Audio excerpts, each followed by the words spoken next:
tanpa ada lelang. Tanpa ada lelang. Porsinya harus jelas tanpa ada lelang. 5 triliun untuk Kadin, 3 triliun untuk Kadin tanpa ada lelang. Bagi. Selesai. Without auction.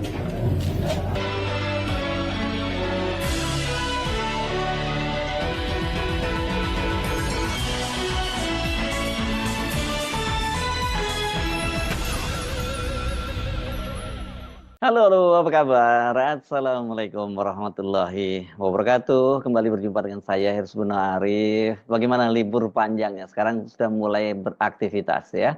Dan saya ajak Anda untuk berbincang ini tentang soal dunia usaha kita ya. Karena ini kasus pemalakan gitu yang dilakukan oleh seorang anggota Kadin Cilegon, Banten terhadap kontraktor pembangunan pabrik Chandra Asri itu berbuntut panjang ya, karena yang dipalak ini adalah kontraktor asing dari Cina kalau lihat namanya ya, dan ini berarti kan juga ini akan berpengaruh serius terhadap iklim investasi di Indonesia.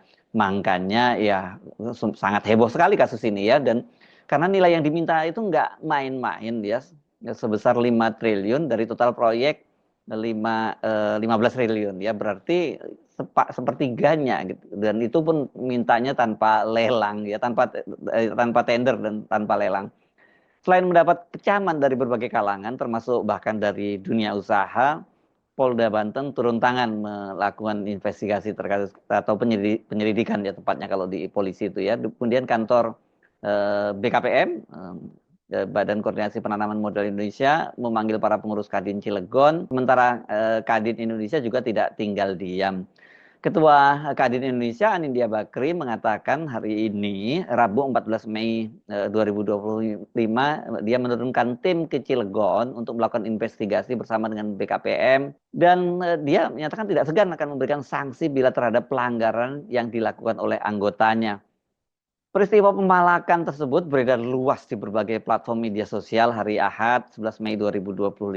Ini kalau dilihat videonya terlihat sejumlah orang yang salah satunya mengaku dari Kadin Cilegon, dan sebenarnya juga ada beberapa ormas itu bertemu dengan Chengda Engineering Co. Ini kontraktor dari proyek pembangunan pabrik Chandra Asri. Dari unggahan tersebut terlihat seseorang yang mengenakan pakaian putih dan menyatakan dari Kadin itu minta jatah untuk proyek itu hingga 5 triliun dari PT Chandra Asri Alkali atau CCA. Perusahaan tersebut itu yang sedang membangun pabrik klor alkali ethylene dichloride atau CAEDC. About the BOQ, about the tanpa ada lelang. Tanpa ada lelang. Porsinya harus jelas tanpa ada lelang. 5 triliun untuk Kadin, 3 triliun untuk Kadin tanpa ada lelang. Bagi. Selesai. without auction. Directly to us, give a job about how much percent around the 17 Tengku project, this CAA. How much percent? And then Kadin will filter who is qualified to support Chengda. Now, we want to hear and ask to support Chengda. We want to hear Chengda is approved about sharing. How much percent sharing the job? In fact, for the subcontracting plan, I will share with Polres Cilegon langsung turun tangan setelah peristiwa tersebut viral, dan ini bukan hanya sekedar viral, ini menimbulkan gelombang keterkejutan, mengingat saat ini kan peristiwa premanisme yang mengganggu investasi itu sudah mendapat sorotan, dan bahkan pemerintah itu sampai membentuk satgas ya untuk satgas ini, dan di beberapa kota sudah dilakukan operasi-operasi menurunkan bendera-bendera dari para ormas yang diduga kuat terlibat dalam berbagai aksi kekerasan, dan juga yang paling memprihatinkan ya tadi itu mengganggu iklim investasi di Indonesia. Sampai ada pabrik BYD ya yang sedang membangun BYD, ini pabrik mobil otomotif dari Cina kan juga diganggu oleh preman di Jawa Barat ini. Karena itu peristiwa ini jelas lebih mengejutkan dibandingkan dengan peristiwa-peristiwa pemalakan yang dilakukan oleh para preman, karena ini bukan dilakukan oleh preman yang berkedok ormas, tapi tadi kita lihat ada video pria berbaju putih itu mengaku dari Kadin. Namun ini perilakunya nggak ubahnya seperti preman. Dari mediasi, Kapolres Cilegon AKBP Kemas Indra Natanegara dalam keterangannya di Serang hari Selasa kemarin tanggal 13 Mei 2025 mengatakan bahwa video tersebut merupakan imbas dari kesalahpahaman antara pihak pengusaha lokal dan asing. Sudah kita mediasi, tidak ada pengancaman ataupun intimidasi. Kedua pihak sepakat menjaga situasi tetap kondusif. Ya, ini bahasanya sangat normal, tapi agak sulit ya Pak Kapolres kalau Anda menjelaskan orang melihat videonya tadi ya. Bagaimana itu tidak intimidasi gitu ya. Nah, Pak Kapolres Anda boleh deh menyatakan bahwa tidak ada pengancaman. Tapi siapapun yang melihat video tersebut pasti punya pendapat yang berbeda. Ketua Apindo misalnya ya, Asosiasi Pengusaha Indonesia Sinta Kamdani mengaku prihatin karena dari aspek keamanan ini jelas sangat mengganggu iklim investasi. Namun dia meyakini bahwa Kadin Indonesia akan melakukan investigasi dan juga melakukan tindakan dan kemudian nanti akan diketahui apakah perilaku itu dilakukan oleh perorangan atau atas nama organisasi. Ini memang dugaannya begitu ya.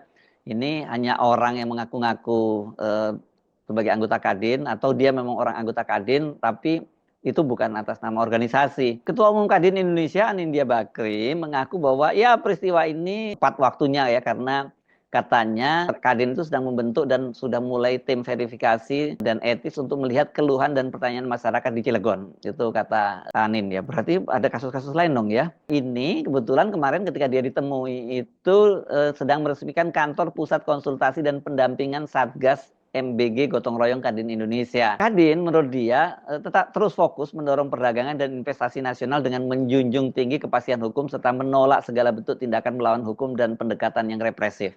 Ya pas banget dong memang kalau begitu ya. Selain itu katanya Kadin juga akan bergerak cepat menggelar pertemuan dengan perwakilan Gubernur Banten, BKPM dan aparat penegak hukum untuk menginvestigasi persoalan yang terjadi itu. Tapi dia menilai bahwa itu lebih bersifat oknum dan berada di level kabupaten kota sehingga penyelesaiannya akan dilakukan melalui sinergi Kadin daerah, provinsi dan Kadin Indonesia pusat. Intinya kata dia mereka mengerti kok pertumbuhan ekonomi 8% itu mesti dicapai dan juga investasi mesti masuk. Dan Kadin tugasnya untuk mengawal. Jadi kalau ada hal-hal seperti itu, ya itu lebih ke arah oknum dan itu di levelnya kan kabupaten kota. Ini mungkin maksudnya bukan kebijakan dari Kadin gitu ya. Ini soalnya bahaya kalau kita selalu menggunakan kalimat oknum itu kita nggak akan pernah berbenah. Kalau salah disebut oknum, tapi kalau benar itu diklaim sebagai organisasi. Nggak tepat juga ya penggunaan saya, makanya tidak pernah menggunakan oknum gitu ya. Saya langsung misalnya aparat atau anggota kepolisian, anggota TNI dan sebagainya. Bagian dari eufemisme yang tanpa sadar mungkin kita sudah kadung biasa ya menggunakan hal-hal seperti itu untuk oknum gitu ya. Nah menurut Anin, bidang hukum dan organisasi Kadin itu diterjunkan untuk menyikapi persoalan itu tadi biar cepat dan tepat sesuai nilai-nilai tata kelola organisasi yang sehat dan profesional. Anin sepakat bahwa itu merusak kepercayaan investor, terlebih kata dia kan Kadin selama ini aktif melakukan promosi investasi ke luar negeri demi memperkuat ekonomi nasional. Ya jelas lah siapa yang mau masuk kalau udah situasinya seperti itu ya. Orang pasti takut masuk ke Indonesia. Kalau video tadi beredar di dunia maya sekarang ini kan nggak ada jaminan bahwa itu tidak beredar sampai ke negeri sana, sampai ke Cina sendiri ya yang jadi korban di sini gitu. Dan sementara kalau kemudian Anin dan rombongannya melakukan safari ke luar negeri berusaha-usaha meyakinkan para investor dengan dana yang besar, tapi cukup dengan satu peristiwa itu tadi ya itu bisa berantakan semuanya. Nah, bagaimana dengan reaksi dari Kadin Cilegon sendiri? Ini saya baca di kompas.com. Jajaran pengurus Kamar Dagang Indonesia Kadin Kota Cilegon katanya dijadwalkan akan memberikan klarifikasi kepada Menteri Investasi dan Hilirisasi yang juga sekaligus merangkap Kepala BKPM Rosan Roslani pada hari ini, Rabu 14 Mei 2025. Jadi yang dipanggil itu katanya Gubernur, Wali Kota, Ketua Kadin Provinsi Banten, dan Ketua Kadin Cilegon. Ini disampaikan oleh Ketua Umum 1 Kadin Kota Cilegon, Isbatullah Ali Basya. Isbat menegaskan bahwa pihaknya akan menjelaskan duduk perkara mengenai isu yang saat ini viral di media sosial. Dan Kadin Cilegon dituduh sebagai organisasi preman berkedok profesi. Kata dia itu tidak benar, ya. Maksudnya minta proyek 5T. Kita akan jelaskan duduk perkara, mengklarifikasi persoalan yang menjadikan video itu viral. Kita akan menjelaskan kronologinya seperti apa.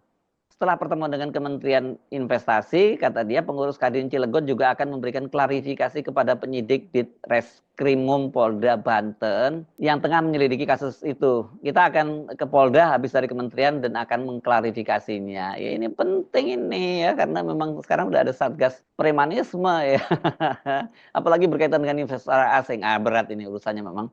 Nah, Isbat menegaskan bahwa permintaan proyek tanpa tender senilai 5 triliun yang disampaikan oleh salah satu pengurus Kadin Indonesia dalam pertemuan pada Jumat. Oh, peristiwanya rupanya Jumat ya, karena hebohnya baru hari Ahad kemarin.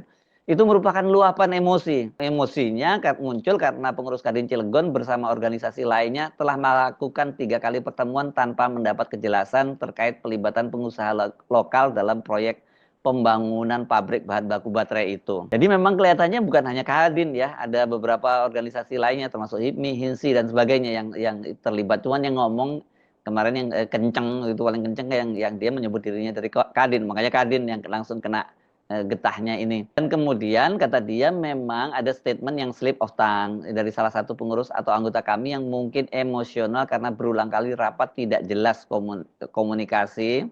Cengda juga buruk kata dia. Tapi meskipun dia tadi mengakui, bahkan pengurus ya tadi, pengurus dan anggota itu ya, dia menekankan bahwa pernyataan tersebut tidak mewakili kebijakan resmi organisasi Kadin Cilegon, melainkan merupakan ungkapan pribadi dari anggota yang merasa frustrasi karena tidak ada kepastian mengenai pekerjaan. Nah sekarang jelas ya duduk soalnya. Benar itu adalah anggota Kadin, tapi itu tidak resmi dari organisasi Kadin.